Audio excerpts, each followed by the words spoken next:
বিসমিল্লাহির প্রিয় সাংবাদিক নিউজ প্রিন্ট মিডিয়ার ভাই বোনেরা, আসসালামু আলাইকুম। দীর্ঘদিন আন্দোলনের পর অনেক রক্ত সংঘর্ষের পর আমরা একটা নির্বাচনের পরিবেশ পেয়েছিলাম।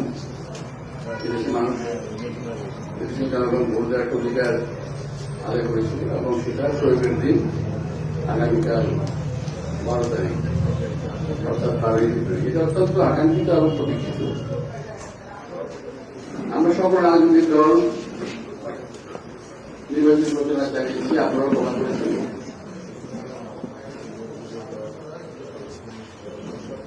কোন অভিযোগ নিয়ে কিন্তু কখনো আমি আপনাদের সামনে দাঁড়াইনি। আজকে আমরা সারাদিন খুব ভালো কেটেছে আমাদের। আগামীকাল নির্বাচন হবে, সমস্ত মানুষের জাতীয় অধিকারের আদায়ের যে আন্দোলনটা সেটা সফল হয়েছে এবং তার পরবর্তীতে আমরা আগামীকাল নির্বাচন অনুষ্ঠিত হবে। আমরা সবাই খুব সুন্দর চিত্রে এটা আমরা উপভোগ করার চেষ্টা করছিলাম।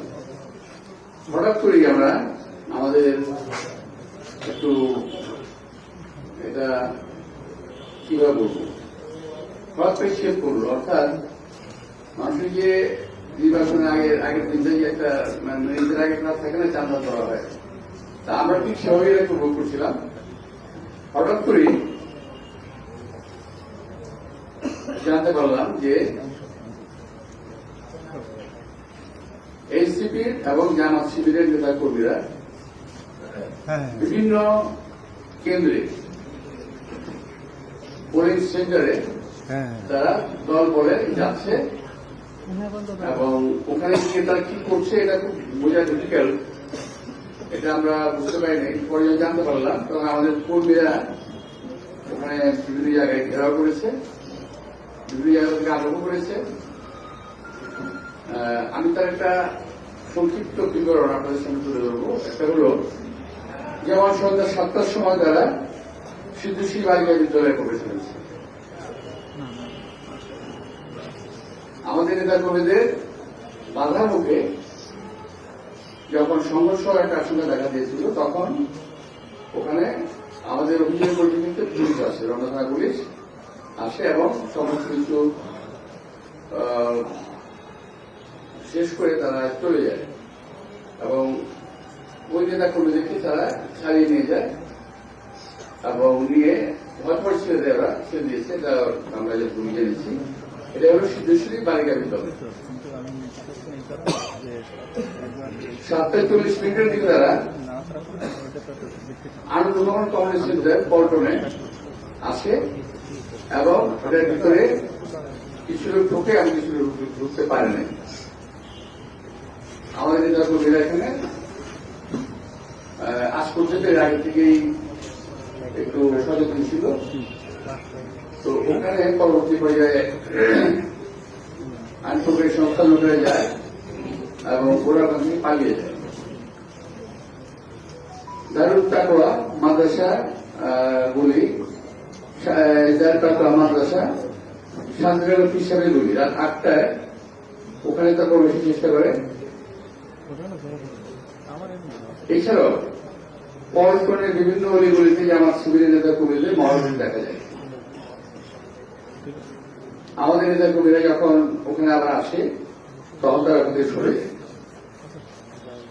শুধু সেই গাছ কলেজে প্রবেশ করার চেষ্টা করে, নেতা কর্মীদের বাধার মুখে তারা ওখান থেকে পালিয়ে যায়। আরামবাগ ডিডিএস কেন্দ্র, ডিডিএস আপনি জানেন যে জাতীয় ঢাকা ক্রীড়া সংস্থা বোধ, ডিডিএস বলা এটাকে। ওখানে প্রবেশ করে এবং আমাদের নেতা কর্মীদের বাধার মুখে তারা পালিয়ে যায়।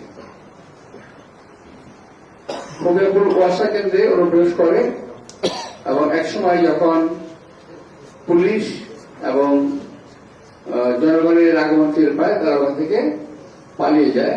তবে কিছু লোক ওয়াসার কর্মী পরিচয় দেয়, তাদের পরে ওখান থেকে বের করে দেওয়া হয়। বের করে দেওয়ার পরে পুলিশ বের করে দেয়। ওয়ারি ক্লাবে ওয়ারি ক্লাব কেন্দ্রে জামাত শিবিরের নেতা কর্মীরা অবস্থান নিয়েছিল। সেখান থেকেও তারা আমাদের কর্মীদের আগমন টের পেয়ে পালিয়ে যায়। এখন ফরিদপুর আরামবাড়ির বিভিন্ন ছাত্র সেই জামাত কর্মীরা সশস্ত্র অবস্থায় অবস্থান নিয়ে আসছে বিভিন্ন মেস হোস্টেল, ওখানে তারা বিভিন্ন অস্ত্রশস্ত্র অবস্থান আছে। তারা সকলে বিভিন্ন কেন্দ্রে অস্ত্রশস্ত্র অবস্থান নেবে। কিছুক্ষণ আগে আপনারা আসায় যখন আসছেন, অর্থাৎ ঘন্টার আগে জানতে পেরেছি আমরা 250 জন নেতা কর্মী বহিরাগতরা বিভিন্ন বাসা বাড়ি মসজিদ এবং মেসে অবস্থান নিয়েছে। সুযোগ বুঝিয়ে তারা নীলক্ষেত, বুয়েট, কারাবন এবং ঢাকা মেডিকেল কেন্দ্র সহ অন্যান্য আশেপাশের ব্যবস্থাগুলো দখল করার চেষ্টা করবে। এটা ওদের পিছনে এটা একটা পরিকল্পনা আছে। আমি ঠিক জানি না কি পরিকল্পনা, কিন্তু তারা অবস্থানের চেষ্টা করবে। এখন তারা ওখানে আছে বিভিন্ন হোস্টেল, মেস এবং মসজিদ এবং বাসাবাড়িতে আছে। আমার একটা ধারণা হলো যে আমরা এগুলো কখনো করি নাই, আমাদের করার প্রয়োজনও করে নাই, এইভাবে আমাদের কোনো অভিজ্ঞতাও নেই। তো এখন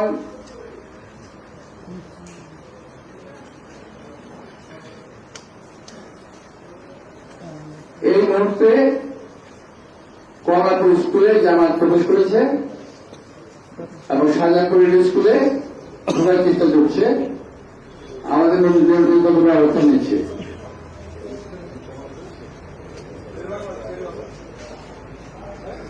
শেরেবাংলা কমলাপুর শাহজাহানপুর। তো এই যদি অবস্থা হয়,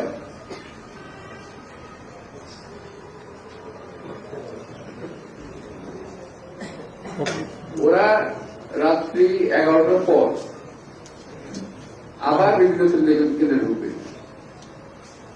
আমার কথা হলো এরা ঢুকছে কি উদ্দেশ্য নিয়ে আমার মাথায় কিন্তু এখন আসছে না। অবশ্যই কোনো না কোনো একটা ঘটনা আছে পেছনে, যেটা তারা করতে চাচ্ছে। আমি ধারণা করছি যে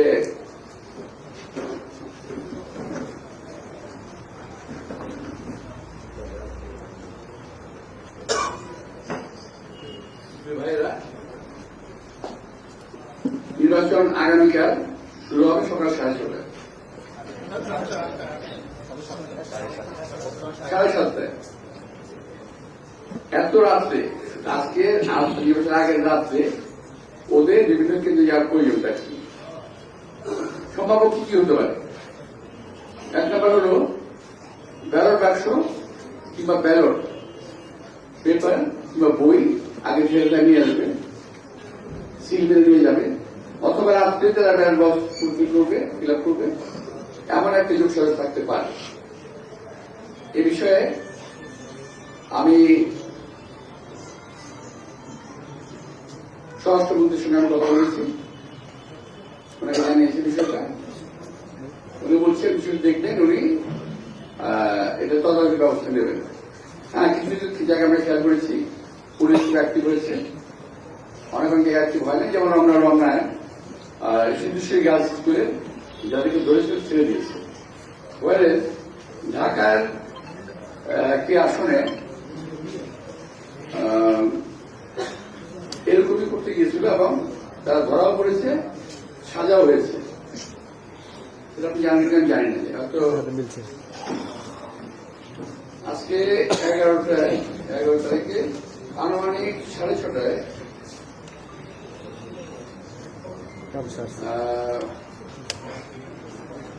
16 আসনে নির্বাচনী এলাকার মিরপুর শহীদ স্মৃতি উচ্চ বিদ্যালয়ের সরকারি ডিজাইন অফিসার এবং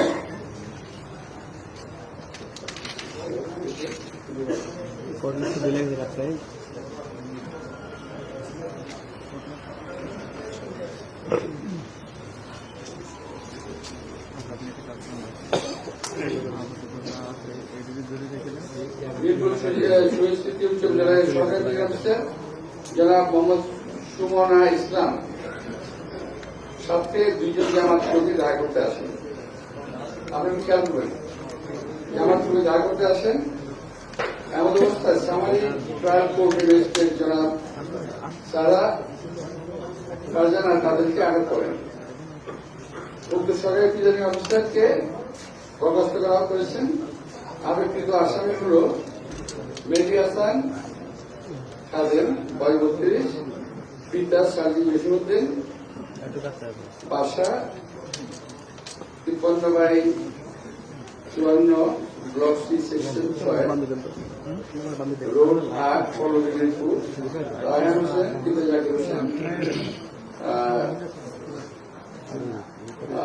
53/54, block C, section 6, road 8, Pallabipur. উক্ত আবেগকৃত আসামিদের 2 বছর সশ্রম কারাদণ্ড এবং 5,000 টাকা অর্থদণ্ড, অনাদায়ে 15 দিনের সশ্রম কারাদণ্ডে দণ্ডিত করা হয়েছে এবং পুলিশের কাছে হস্তান্তর রয়েছে। বিষয়টি আমি একটা উদাহরণ হিসেবে দিলাম। আমি ধারণা করেছিলাম যে বিষয়টি শুধুমাত্র আমার এখানে হচ্ছে, আসলে বিষয়টি তা না, সারা বাংলাদেশের পাশাপাশি এখানে হচ্ছে।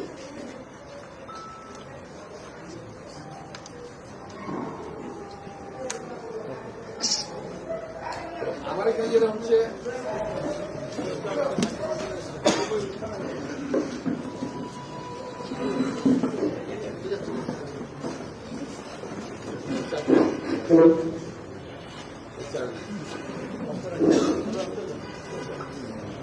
আমি আপনাদেরকে কষ্ট করে আমি ধন্যবাদ জানাচ্ছি এবং বিষয়টি তুলে ধরার জন্য আমি আপনাদেরকে আহ্বান জানাবো যে জাতির সামনে স্পষ্ট করা দরকার।